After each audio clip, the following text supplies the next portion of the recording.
दर्शकवृन्द नमस्कार। हामी सत्य तथ्य र निष्पक्ष खबर सम्प्रेषण गर्ने क्रममा हामीले विभिन्न फरक कला र साहित्यसँग पनि हामीले बहस गर्ने गरेका छौँ र यति बेला हामीले साहित्यसँग बहस गर्ने सिलसिलामा आज हामी कृषिसँग सरकार राख्ने विषयलाई लिएर विशेष गरेर साहित्य रचना र गद्य कविता प्रस्तुत गर्ने हामी जमर्को गरिराखेका छौँ। यस कृषि विकास कार्यालय कालीकोटका प्रमुख पनि हुनुहुन्छ। सर्वप्रथम बालकराम देवकोटा सरलाई हाम्रो स्टुडियोमा हार्दिक स्वागत गर्न चाहन्छु। धन्यवाद। आराम हुनुहुन्छ? बिल्कुल। तपाईँ कृषि क्षेत्रको एउटा साहित्यिक रचना गर्ने स्रष्टाको रूपमा पनि तपाईँ चिनिनुहुन्छ, कृषि अर्थविज्ञको रूपमा पनि चिनिनुहुन्छ र एउटा एक्सपर्टिज भएको विशेष फरक व्यक्तित्वको रूपमा पनि तपाईँ चिनिनुहुन्छ। यस सन्दर्भमा आज हामी तपाईँले रचना गर्नुभएका गीतका शेरहरू, कविताका शेरहरूलाई चाहिँ सेयर गर्ने जमर्को गरिरहेका छौँ। वास्तवमा हरेकको आफ्नो आइडेन्टिटी हुन्छ होइन। खेलकुदको आफ्नो राष्ट्रिय गान छ, खेलकुद छ नि, खेलकुद गान भन्छ। विद्यार्थीको आफ्नो राष्ट्रिय गान छ, हाम्रो आफ्नो राष्ट्रिय गान छ। सयथुङ्गा फुलबारी एउटै माला नेपाली भन्ने छ नि।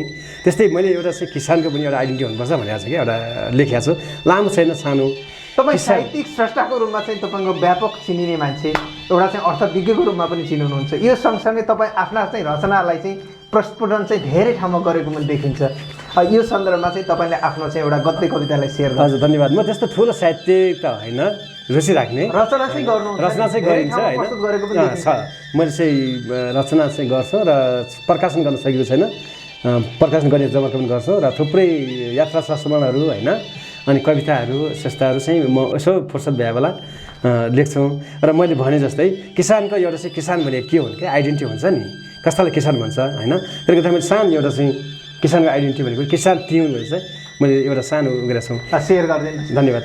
किसान तिहुन मुठी मुठी रोपेर कोटी कोटी फुल्याउँछन्। किसान तिहुन मुठी मुठी रोपेर कोटी कोटी फुल्याउँछन्। किसान तिहुन मुठी मुठी रोपेर कोटी कोटी फुल्याउँछन्। कोटी कोटी कोटी कोटी कोटी फुल्याउँछन्। आफू बाँचेर यो धरतीलाई बचाउँछन्। आफू बाँचेर यो धरतीलाई बचाउँछन्। न चोर्छन् न चोराउँछन्। सधैँ मिडमिडेर बिहानीमा सुनगावा बिउजाउँछन्। हलो कुटो कोदाली उठाई हातका ठेला उठाउँछन्। पसिना चुहाउँछन्, आँसु बगाउँछन्। पसिना चुहाउँछन्, आँसु बगाउँछन्, तर सधैँ रमाउँछन्। आफ्नै संसारमा रमाउँछन्, कृषि क्षेत्रमा रमाउँछन्, माटोसँगै रमाउँछन्, कोदालोसँगै रमाउँछन्, हलोसँगै रमाउँछन्, पसिना बगाउँछन्, आँसु झार्छन्। हो ती हुन् किसान। त्यस्तालाई चाहिँ किसान भन्छ भने चाहिँ यो किसान वन्दना भनेर चाहिँ मैले लेखेको छु। म फेरि भन्छु, किसान ती हुन् मुठी मुठी रोपेर कोटी कोटी तुल्याउँछन्। किसान ती हुन् मुठी मुठी रोपेर कोटी कोटी तुल्याउँछन्। आफू बाँचेर धरतीलाई बचाउँछन्। न चोर्छन् न चोराउँछन्। सधैँ मिरमिरे बिहानीमा सुनगाबा बिउजाउँछन्। हलो कुटो कोदाली उठाई हातका ठेला उठाउँछन्। पसिना चुहाउँछन्, आँसु बगाउँछन्, तर सधैँ रमाउँछन्। हो ती हुन् किसान, तर सधैँ रमाउँछन्। हो ती हुन् किसान। किसानले कहिले चोर्दैन, यो बुझ्नुपर्छ हामीले। किसानले अर्को बारीमा गएर, अर्को खेतबारीमा गएर कहिले चोर्दैन। किसानलाई थाहा हुन्छ परिश्रमको फल हो, चोर्नुहुन्न भन्छ हुन्छ। जसले चोर्छ त्यो किसानै होइन। त्यसले गर्दाखेरि यो शब्दमा चाहिँ विशाल अर्थ बोकेको छ। र किसानको म भन्छु किसान महिमा, किसान वन्दना होइन। हामी सरस्वती वन्दना भन्छौँ, विभिन्न गीतहरू गाउँछौँ, विभिन्न भन्छौँ, सरस्वती वन्दना भन्छु। म चाहिँ किसानको वन्दना भन्छु। किसानको चाहिँ यो त्रुटि हो। म जहाँ जसरी गए पनि जसले गए पनि म पहिला चाहिँ किसानलाई चाहिँ उत्पीडा दिन चाहिँ यस्ता कुराहरू भन्छु। तपाईँले यस्ता खालका चाहिँ एउटा कविताका चाहिँ शेरहरू पनि धेरै ठाउँमा सेयर गरेको पाइन्छ। एउटा फरक कविता चाहिँ सेयर गरिदिनु।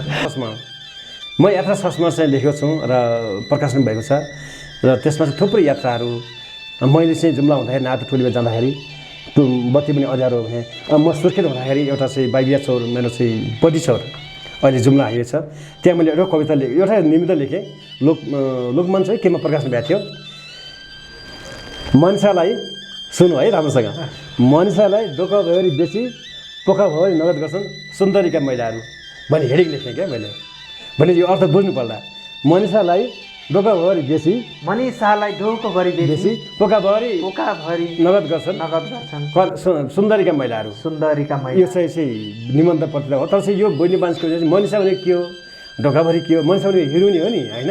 त्यतिखेर चाहिँ अहिले त हिरोइनी अहिले ब्याक भए पनि त्यसमा मनिषा कोइराला हिरोइनी होइन, राष्ट्रिय अन्तर्राष्ट्रिय ख्याति प्राप्त मनिषालाई भनेपछि यो चाहिँ थुप्रै किसानहरूले थुप्रै पत्रकारहरूले मलाई सोधे क्या।